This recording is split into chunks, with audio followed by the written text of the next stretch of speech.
Hello, hello, hello. My name is Neema. Welcome to my channel. This is Here's Neema, where we talk about all things beauty, lifestyle, and self-development with a sprinkling of whatever else I see fit. So if this is your first time watching any one of my videos, definitely make sure to like, subscribe, and so on and so forth.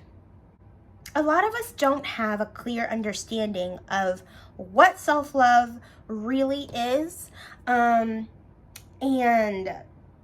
honestly, if there's ever been a best time to practice self-love, it's now. We kind of put all of these different things together, to equal out self-love. There's self-care, there's, all of these, wordings and different ways to love yourself and all of this, rhetoric out here when it comes to self-love. And I mean, somehow I feel like it's all cluttered. It's all, there's really no filter to actually bring out what true self-love is. And I must say that's one of the best things that I've learned in my life in the last few years here. I want to say like 2 to 3 years. The best thing that I've learned so far in my life is what true self-love is and what it means to implement that in my life. And I just can't share enough on this channel and with my loved ones, my family, my friends, how this has changed me, made me better, made my life better in so many ways. And it's simple, right? But it's not always easy. Okay, there are a lot of things in life that are this way. That's why I chose to title this video Self-Love Made Simple, because it's simple. All self-love is, the key to truly loving yourself is putting yourself first. Your needs, your desires, your wants, and it's a journey because you have to be honest with yourself and you have to figure out what that is and what that means for you, right? But putting yourself first, that's true self-love. There is no manicure, massage, bubble bath that is going to be, the concoction that's going to equal out self-love in your life. And that's it. That's all it boils down to, If you were raised to believe that that was wrong, you shouldn't be selfish, especially growing up in the church. A lot of us that grew up in the church, like myself, we're brought up to believe that, we should sacrifice ourselves. We should be martyrs. We should be givers. We should not be selfish. We should just be, solely focused on giving and what we can do to help others. And now, while I am not opposed to that, in fact, I give every day. I love, to give and to help others and, to be a part of something that's bigger than myself. Absolutely. But we get things twisted up. And the worst thing that I feel can happen, and it happens to so many people, and especially to us women, because we can be such givers and we give all the time to everyone, and it can really come back around to bite you if you don't understand that what true self-love is and that what's going to make you happy. And that's really the key to it, putting yourself first, putting your needs and wants first, and that of your children if you have children, giving and focusing on the needs of others before your own, and thinking that this is the way to be happy and this is the way, that we're going to be fulfilled in our lives is such, excuse my language, BS. And I'm sorry to say it, but the sooner that we can be honest about this with ourselves, the sooner that we can start to course correct our lives. Okay? A lot of people, a lot of women in particular, live their lives doing just that, thinking that that's going to make them a better person, that that's going to make their lives fulfilling, and that is what is going to bring them everything that they need and want and blessings and whatever.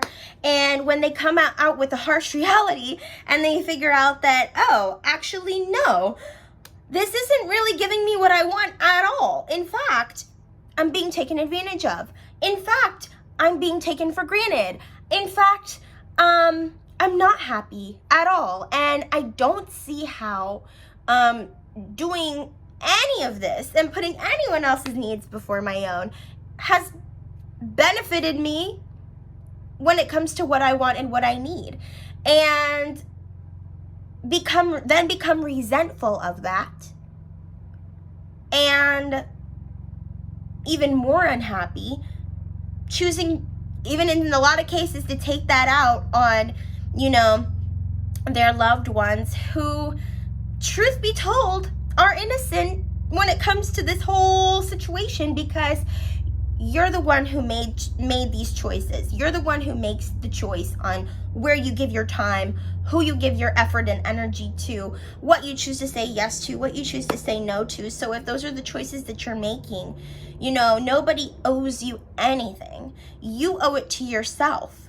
You owe it to yourself. And I find it so funny because the funny thing about us human beings is we seem to be attracted to people that have more.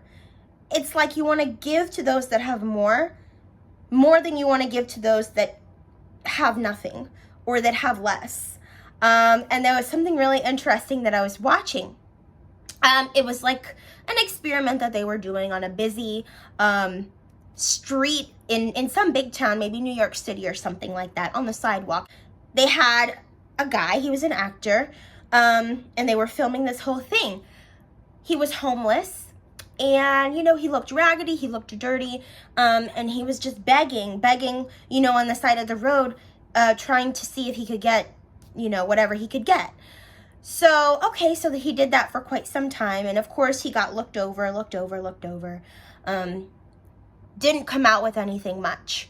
And I think maybe in the experiment he was asking for $1 so that he could go, catch the next bus or something like that. Wasn't really coming out with anything. Fast forward to the next clip, same actor, all cleaned up, got his suit on, okay, briefcase, looking very, established, definitely not homeless, and didn't have any cash on him, was asking random people, strangers, if they had any change, $1. He just didn't happen to have any cash on him and he needed money to go catch the next bus or the train. He got it every time. Nobody hesitated to give this guy $1 because, hey, it's not like he doesn't have it. Yeah, okay, it's just a misfortunate, unfortunate circumstance. He doesn't have it at this moment, but, people didn't hesitate to give the guy who had something more.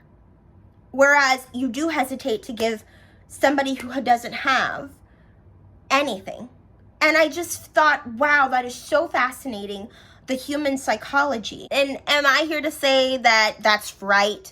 No. But I am here to say it says something. When you do for yourself, others will also be inclined to meet you at that level that you hold yourself, and I love this because I recently got some pictures done, and the girl who was my photographer, she does photography on the side, and she just holds herself to such a high standard. Some people, you can kind of, especially if you're more of an amateur photographer, you can kind of set up photo shoots, via text, and okay, I'll meet you at this place, blah, blah, blah. It's going to be this much, da, da, da, da, da. But this girl, I reached out to her. She has her Facebook page. She has her Instagram. I made an appointment with her. I had to put a deposit down. She sent me the contract. an actual contract. I'm like, wow, okay, this is legit. Like, you know, and photography is not her full-time business. It's just something that she has on the side. But the way that she presented everything, it held her up to a higher standard that, you know, me as a client, I'm thinking, oh, she means business. She's not playing around. She is serious. So if I need to cancel, or if I need to, you know, I better not do any of that type of stuff, like cancel last minute or try to reschedule, because she's probably going to charge me, and rightfully so, because that is the standard that she's holding herself to. So guess what? I have to meet her at that standard, and I respect that, and I think most people respect that. I feel like the way that you present yourself to others, you know, and we can go off physical appearance, because that's human nature as well. We all judge physical appearance first off the bat. We make judgments. It's not wrong or it's right. It's just the world that we live in, guys. And you know, we also judge based off of, you know, actions and the standard that people hold themselves to. And we're not all perfect, okay? I myself, I'm definitely a work in progress, but there's something to be said, you know? People that love themselves, they put that out. They put that energy out into the world, and therefore they don't have to put up with, you know, people not respecting their time or their energies or their efforts. They don't have to put up with as much disrespect. They don't have to, and when it does happen, you know, it gets handled in a fashion that, you know, like for me, and I do consider myself to be somebody who loves myself very much, and I live my life this way, there are several things that I'm just not available for. I'm not available for it. So usually, if anything happens to me that I don't like, or I'm not available for it, I don't make myself available for it, I leave the situation. I don't respond. I'm not here for it. And so instead of trying to sit there and reason it out with people and talk about your feelings and give people second, third, fourth, fifth chance to try to make things right with you, and you continue to get hurt, you continue to be disrespected, you continue to have all these issues, not available for it, love. I'm just not. And I feel that a lot of people struggle with guilt. A lot of people struggle with trying to do the right thing, whatever you think is the right thing. A lot of us have been brainwashed, you know, to believe that certain things are, you know, we're supposed to try to accept or manage or work with, when the reality of the situation is, if you really love yourself, you're just not going to be available for certain things that happen to you in life. You know, you can't control what comes your way in this life, but you absolutely have 100% control over how you handle it and what you choose to allow in your life. And it may mean, actually, it definitely means putting boundaries in certain areas that boundaries need to be put in. You know, you don't have to explain yourself to anybody. You just have to continue doing what's best for you and what's best for your children, if you have any. It is what it is. I love speaking about this because, again, a lot of us, you know, in our society and just in our upbringing, we have been brought up with all of these different values and beliefs. And what's unfortunate is that you grow up and a lot of these things are not holding up to be the truths that we believe them to be. And if you're anything like me, you're having to unlearn a lot of these things and kind of undo the brainwashing and see things for what they really are and not what you wish that they were or what you were brought up to believe that they were.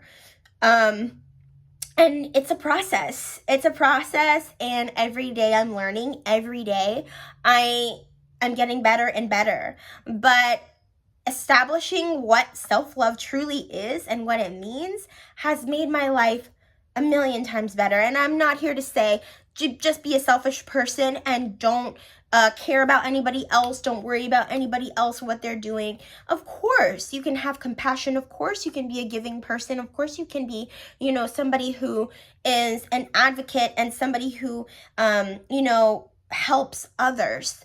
I'm not saying that at all. What I am saying is there is no merit in doing any of that if you haven't situated yourself first. If you haven't done what you need to do for you first, there's really no point in doing any of that. And it's just like the cup, you know, you have to fill up your own cup, and whatever flows out, that's for everybody else. But what's in your cup is what's in your cup, okay? Let's not get caught up, guys. Let's not get caught up. Our days on this earth are numbered. So every day that goes by is a day that you don't have to live anymore. And I know that that sounds a little sad, but it's the truth. You know, how do you want to be remembered in this life? You know, it starts right now. And we're not perfect. We're learning. But I think the sooner that a lot of us, especially women, understand this, the better our relationships will be with ourselves and with others. The better that your lifestyle will be, the more money you'll be making and will be coming into your presence. The better you look, the better you feel, and the healthier you'll be as a result. I mean, it's just a trickle-down effect. The decisions that you make, it's a trickle-down effect. I hope that you were able to get something from this.